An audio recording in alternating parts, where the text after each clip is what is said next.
जटत्तवीगलज्जलाप्रवाहपवितस्थले गलेवलम्ब्य लम्बितं भुजङ्गतुङ्गमालिकम् डमड्डमड्डमड्डमानिनादवदमर्वयं चकार चण्डतन्दवं तनोतु न शिवाय शिवम्। ॐ नमः शिवाय। ॐ नमः शिवाय।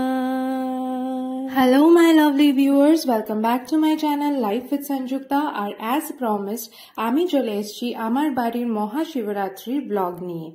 এখন বাজে ঠিক সকাল 7:30 আর রোজ সকালে ঘুম থেকে উঠে আমি সবার প্রথম যে কাজটা করে থাকি সেটা হচ্ছে গাছগুলোকে একটু জল দিয়ে নেওয়া। আজও সেটাই করছি।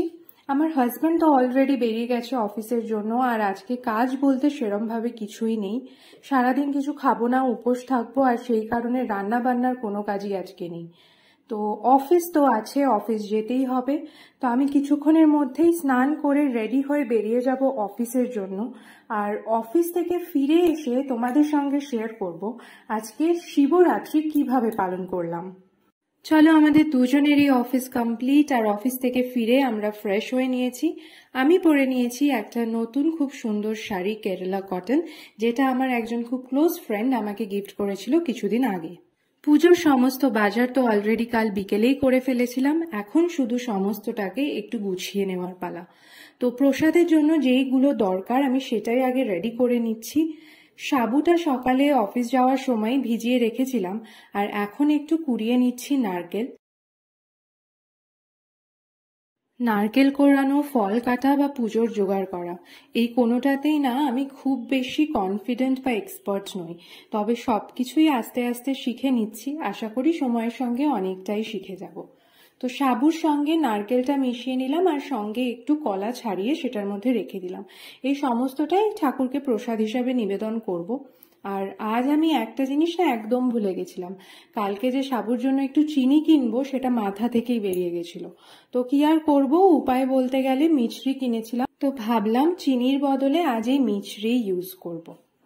এরপরে আস্তে আস্তে যে ফলগুলো কিনে এনেছিলাম সেগুলো একটু কেটে নিচ্ছি। এখন আমি শশা ছাড়াচ্ছি আর শশা ছাড়া এছাড়া শাকালু এনেছিলাম, কুল এনেছিলাম। মা বলেছিল এই ফলগুলো নাকি শিব ঠাকুরকে দিতে হয়, তো সেই কারণেই এই ফলগুলো আনলাম। এখন আস্তে আস্তে সমস্ত ফল কেটে রেডি করব। এই ফল কাটাতেও না আমি একটু ভয় পাই, স্পেশালি এমনি সময় যখন ফল কাটি তখন তো পিলার ইউজ করি, কিন্তু এইভাবে ফল কাটতে একটু তো সামান্য ভয় লাগেই। আর এখন আমাকে হেল্প করছে আমার হাজব্যান্ড। সত্যি বলতে গেলে শুধু পুজো আচ্ছা বলে না, সব কিছুতেই ও আমাকে হেল্প করে। আমাদের বাড়িতে না ওই অনেকেই বলে যে মেয়েদের এটা কাজ, ছেলেদের ওটা কাজ, বাট যদিও এই ডিফারেন্সিয়েশনটা না একদমই হয় না। কারণ এখন তো তোমরা জানো, ছেলেরা হোক আর মেয়েরাই হোক সবাই অফিস যায়, সবাই কাজ করে, এখন সবাই সবকিছুতে এক্সপার্ট। তাই এই পুজোর কাজই হোক বা অফিসের কাজ, বাইরের কাজ বা ঘরের কাজ, সবটাই না বেসিক লাইফ স্কিলের মধ্যে পড়ে। ইনফ্যাক্ট আমার তো মনে হয় কখনো কখনো ঘরের কিছু কাজে আমার হাজব্যান্ড আমার থেকে অনেক বেশি এক্সপার্ট।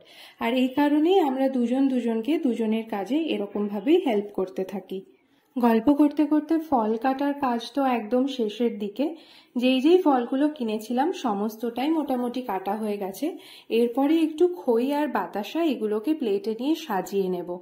এমনিতে তো জানো শিব পুজো করার জন্য বিশাল কিছু একটা আয়োজন লাগে না, খুব অল্পতেই মহাদেব সন্তুষ্ট হয়ে যান। সেই কারণে এইটুকুই আমরা মোটামুটি আয়োজন করে নিয়েছি। আর এখন একটু ইচ্ছা হলো সেই জন্য থালাটাকে ভালো করে সাজিয়ে দিচ্ছি। আয়োজন তো কমপ্লিট, তবে যে পুজোই হোক না কেন বাড়ির সবচেয়ে ছোট সদস্যকে ভুলে গেলে কিন্তু একদমই চলবে না। আর সেই কারণেই এখন আমি জামা কাপড় পরিয়ে নেব আমার গোপুলকে। ওকে আমি ভালোবেসে গোপুল বলেই ডেকে থাকি। এখন আমি গোপুলকে একটা জামা পরিয়ে নিচ্ছি আর জামা পরানোর পরই পরিয়ে দেব এই হারটা। এই হারটা ও সবসময়ই মোটামুটি পরে থাকে। আর সঙ্গে এই মুকুটটা, দেখো ড্রেসটার সাথে মানিয়েছে না সুন্দর। আর যাই পরাই না কেন ওকে তো সব সময় সবার থেকে সুন্দর লাগে। আর বাসি ছাড়া তো এই সাজ ইনকমপ্লিট। তো সাজানো হয়ে গেছে। এখন যেটা করব সেটা হচ্ছে এই পঞ্চপ্রদীপ, যা যা প্রদীপ রয়েছে সমস্তটাকে একটু ভালো করে সাজিয়ে গুছিয়ে নিচ্ছি, তেল ঢেলে প্রদীপের যে সলতেগুলো আছে সলতেগুলোকে একটু ভিজিয়ে ভিজিয়ে নিচ্ছি, তাহলে পুজোর সময় এটাকে জ্বালাতে সুবিধা হবে। আর সবাই বলে শিবরাত্রির দিন নাকি ঘিয়ের প্রদীপ জ্বালানো খুব ভালো, তাই আমিও রেডি করে নিলাম ঘিয়ের প্রদীপ, আর তার সঙ্গে রেডি করে নিচ্ছি ধুনো দেওয়ার জন্য এই ধুনোদানিটা। এরপর আমি প্রথমেই একটা ধূপকাঠি জ্বালিয়ে নিয়েছি আর সঙ্গে জ্বালিয়ে নিচ্ছি একটা প্রদীপ। বলা হয় পুজো শুরু করার আগে সবসময় ভগবানের নাম করে ধূপ আর প্রদীপটা জ্বেলে নিতে হয়, আর রোজকার মতো আমিও সবার প্রথমে সেই কাজটাই করে নিচ্ছি। মহাদেবের পুজোর জন্য ভস্য একটা ইম্পর্টেন্ট জিনিস, কিন্তু এবছর আমার কাছে আগে থেকে তৈরি করা ভস্য কিছু ছিল না, সেই কারণে আমি একটা ধূপকাঠি জ্বালিয়ে অল্প একটু ভস্য তৈরি করেছি, আর বাকিটা একটু চন্দনের গুঁড়ো মিক্স করে রেডি করে নিয়েছি। পুজোর শুরুতেই আমি এই ভস্য মহাদেব এবং নন্দী দুজনকেই মাখিয়ে নিচ্ছি, আর এরপরে আমি একটা থালায় বাকি যা যা পুজোর জন্য লাগবে সেগুলো সবই রেডি করে নিয়েছিলাম। প্রথমে তো ভস্য মাখানোর পরে জল দিয়ে ভালো করে মহাদেবকে স্নান করিয়ে নিতে হবে, এবং স্নান করানোর পরে একে একে পুজোর জন্য যা যা জিনিসগুলো লাগবে আমি সেইগুলো তোমাদের দেখিয়ে নেব। দেখো, একটা থালায় আমি দুধ, দই, ঘি, মধু, সঙ্গে চন্দন, তার সঙ্গে 3 রকমের ফল যেটা ভগবানকে দেওয়া হবে, সমস্ত কিছু রেডি করে নিয়েছি। আর এখন আমি এই ঘি মাখিয়ে নিচ্ছি মহাদেবের গায়ে। আসলে যখন আমরা মন্দিরে পুজো করতে যাই অনেক সময়, বা বাড়িতেও যখন আমরা পুজো করি, আমরা এই সমস্ত জিনিসগুলোকে একসাথে জলের মধ্যে বা একটা ঘটের মধ্যে মিক্স করে জল ঢেলেই থাকি। কিন্তু আমি ভাবলাম যেহেতু বছরে একদিন খুব ভালো করে মহাদেবকে স্নান করানো হয়, সেই জন্য আলাদা আলাদা করে সমস্তটা দিয়ে আগে স্নান করিয়ে নেব, এবং তারপরে আবারও আমি মহাদেবের মাথায় জল ঢালবো। তো একে একে ঘি, মধু দুটোই আমি মহাদেব এবং নন্দীকে মাখিয়ে নিলাম। ঘি আর মধু মাখিয়ে নেওয়ার পর এবার আমি মহাদেবের মাথায় ঢেলে দিচ্ছি দই, আর এরপরই আমি ঢেলে দেব অল্প একটু মিছরি। চিনিও এক্ষেত্রে ইউজ করা যেতেই পারে, তবে আমি মিছরিটাই এনেছিলাম সেই কারণে সেটাই ইউজ করছি। আর এরপরে আমি ঢেলে দিচ্ছি দুধ। এই দুধ, দই, ঘি, মধু, মিছরি সমস্ত কিছু দিয়ে মহাদেবকে স্নান করানোর পরে এরপরে গঙ্গা জল বা নর্মাল প্লেন জল দিয়ে মহাদেবকে আরও ভালো করে স্নান করিয়ে ধুয়ে মুছে রেডি করে নিতে হবে পুজোর জন্য। এই পুজো করার জন্য কিন্তু বিশেষ কিছু মন্ত্র জানার দরকার পড়ে না। রোজ আমরা যে ওম নমঃ শিবায় মন্ত্র জপ করে থাকি সেইটুকু করলেই মহাদেব কিন্তু সন্তুষ্ট। আর আমি তো তোমাদের আগেও বলেছি, আমি মনে করি, বা শুধু মনে করি না, আমি বিশ্বাস করি ভগবানকে মন থেকে ডেকে যদি কেউ পুজো করে ভগবান অবশ্যই সেই পুজোর সাড়া দেন। মহাদেবের স্নান তো কমপ্লিট, আর এখন আমি যে পাত্রে মহাদেবকে বসাবো সেখানে একটি চন্দনের ফোঁটা দিয়ে আর একটি বেল পাতার মধ্যে গোল করে চন্দনের ফোঁটা দিয়ে বসিয়ে তার উপর মহাদেবকে বসিয়ে দিয়েছি। আর এই দেখো, এখানে কিছু ফুল আমি রেডি করে নিয়েছি।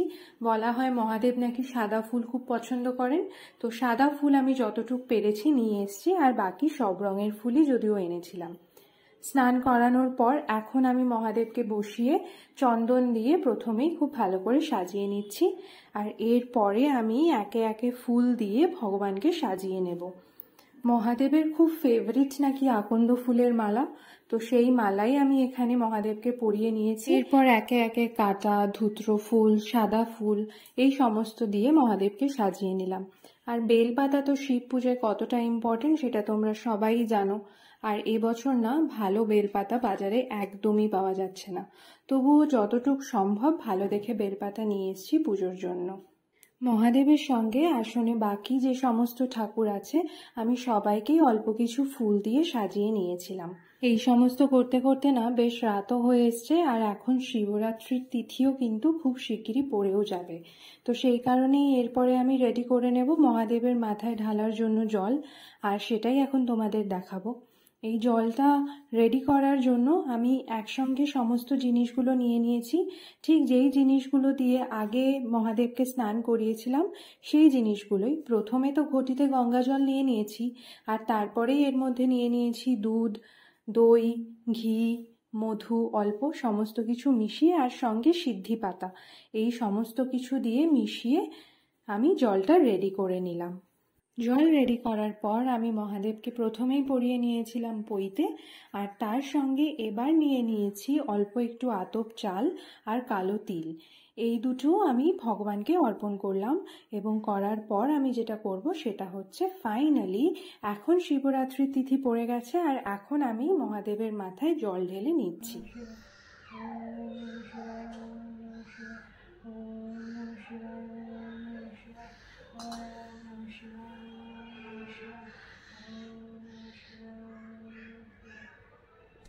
চলো, আমার তো জল ঢালা কমপ্লিট, আর এবার আমার হাজব্যান্ডের পালা।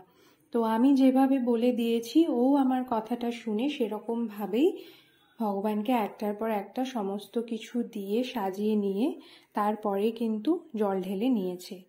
ও অ্যাকচুয়ালি এতটা পুজো আচ্ছা কখনোই করেনি, কিন্তু এখন আমার পাল্লায় পড়ে অনেক পুজো আচ্ছাই করে থাকে, আর খুব ভালোবেসেই কিন্তু আমাকে হেল্পও করে এই সমস্ত কিছুতে। আজকে যদিও ও অফিস গেছিল এবং সারাদিন আমার মতো হয়তো নির্জলা উপোস করেনি, তবে আজকে পুরো দিনই ও ভেজ খেয়ে ছিল, এবং আমি তো ওকে বলেইছিলাম ভগবানের মাথায় জল ঢালতে হলে যে সারাদিন উপোস করতে হবে বা নির্জলা উপোস করতে হবে সেরকম কিছু নয়। যদি মন থেকে চায় তাহলে অবশ্যই জল ঢালবে, পুজো করবে, এবং তাতে আর যাই হোক পাপ কখনো হয় না, এইটুকু আমি বিশ্বাস করি। আর সত্যি বলতে গেলে পুজো আচ্ছা করতে বা উপোস করতে এই সমস্ত কিছু না আমার বেশ ভালোই লাগে। যদিও খুব বেশি নিয়ম তো মানতে পারি না, তবে যেইটুকুনি শিখেছি ছোট থেকে সেইটুকুই আমি করে থাকি। আর এখন তো একটু বয়স বাড়লেই মানুষের ডায়াবেটিস, তার সঙ্গে ব্লাড সুগার, বিভিন্ন ধরনের প্রবলেম আসতেই থাকে। তাই আমি মনে করি যতদিন পারছি ততদিন একটু উপোস করে নিই। সে নির্জলা উপোস হলে সেটাও আমি করে থাকি। তো জানি না কতদিন চালাতে পারবো, কিন্তু যতদিন ভগবান সুযোগ দিচ্ছে ততদিন করতে অসুবিধা কোথায়। এরপরে আমার হাজবেন্ড জ্বালিয়ে নিয়েছে ঘিয়ের প্রদীপ, আর ও শুরু করে দিয়েছে ওর আরতি।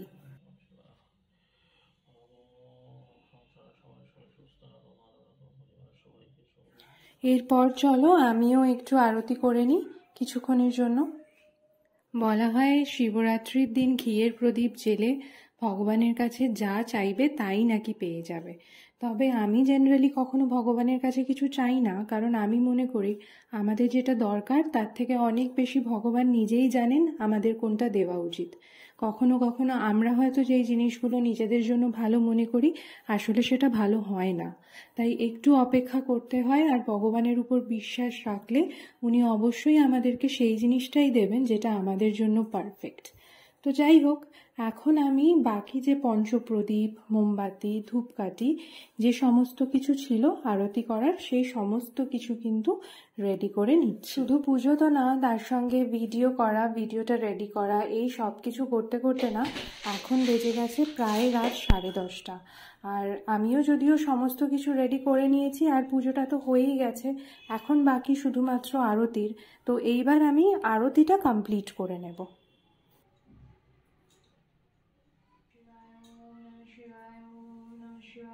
ओम नमः शिवाय, ओम नमः शिवाय, ओम नमः शिवाय, ओम नमः शिवाय, ओम नमः शिवाय, ओम नमः शिवाय, ओम नमः शिवाय, ओम नमः शिवाय, ओम नमः शिवाय, ओम नमः शिवाय, ओम नमः शिवाय, ओम नमः शिवाय, ओम नमः शिवाय, ओम नमः शिवाय, ओम नमः शिवाय।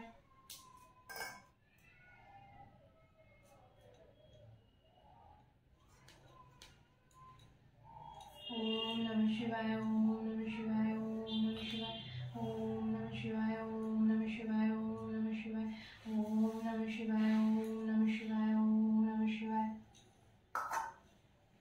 এবছর না শিবরাত্রির তিথিটা বেশ রাত করেই পড়েছে, সেই কারণে অনেকেই আছে যারা কালকে শিবরাত্রি পালন করবেন। তবে বাড়ির বড়দের মুখে শুনলাম, প্লাস অনেকেই বলল যে আজকের তিথিটাই নাকি মেন শিবরাত্রির তিথি, কারণ শিবরাত্রি জেনারেলি রাতের দিকেই হয়ে থাকে। তাই ভাবলাম নয় একটা বছর একটু কষ্ট হবে, তবে আজকেই পালন করি। কিন্তু এটাও ঠিক যে অনেকের ক্ষেত্রেই অফিস করে কাজ করে এরকমভাবে উপোস থেকে শিবরাত্রি করাটা পসিবল হয় না। তো আমারও অনেক জানাশোনা এবং অনেক ফ্রেন্ডসরাই আছে যারা আজকে না করে কালকে পালন করছে। তবে ওই আগেও যেটা বলে রেখেছি, পালন করাটাই ইম্পর্ট্যান্ট। কিভাবে করলাম না করলাম সেটা আলাদা ব্যাপার, মন থেকে করলে আর নিজেকে কষ্ট না দিয়ে করতে পারলে তো সেটাই সবচেয়ে শ্রেয়। ওম নমঃ শিবায়, ওম নমঃ শিবায়, ওম নমঃ শিবায়, ওম নমঃ শিবায়, ওম নমঃ শিবায়, নমঃ শিবায়, ওম নমঃ শিবায়, ওম নমঃ শিবায়, ওম নমঃ শিবায়, ওম। আমার তো আরতি করা, জপ করা আর প্রণাম করা সমস্তটাই শেষ। আর এবার আমার হাজবেন্ডের পালা, তো এবার ও একটু আরতি করে নেবে ভগবানের সামনে।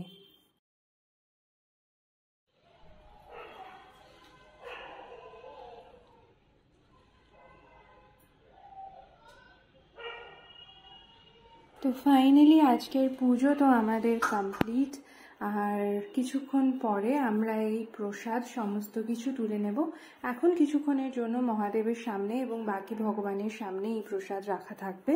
তারপরে এই প্রসাদ আজকে রাতে আমরা গ্রহণ করব। তবে এবার তোমরা দেখে নাও পুজোর পরে এই ঠাকুরের স্থানটা ঠিক কতটা সুন্দর লাগছে। সারা বাড়িতে ধূপ আর ধুনোর গন্ধ মিক্স হয়ে না একটা খুব সুন্দর পুজো পুজো অ্যাম্বিয়েন্স তৈরি হয়ে গেছে। আর এখন আমি আর আমার হাজব্যান্ড আমরা দুজন মিলে সারা বাড়িতে একটু ধুনো দেখিয়ে নেব। এটা একটা খুব ভালো পজিটিভ এনার্জিও তৈরি হয়ে যায় আর বেশ একটা ভালো ফিলিং আসে।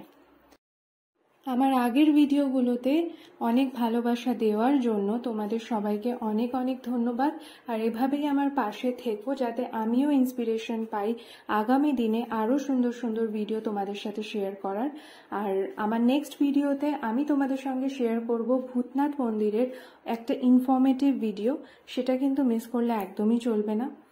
আশা করি আজকের দিনটা তোমাদের সবার ভালো কেটেছে এবং কারোর যদি একটু খারাপ কেটে থাকে বা ভালো নাও কেটে থাকে তারা একদম চিন্তা করো না, কারণ জীবনটা তো খারাপ ভালো সবকিছু মিলিয়েই আজকে না হোক কাল ভালো তো হতেই হবে। আজকের ব্লগটা এখানেই শেষ করছি। সবাই খুব ভালো থেকো আর খুব শিগগিরই চলে আসবো আরও একটা নতুন ভিডিও নিয়ে। ততক্ষণের জন্য বাই বাই।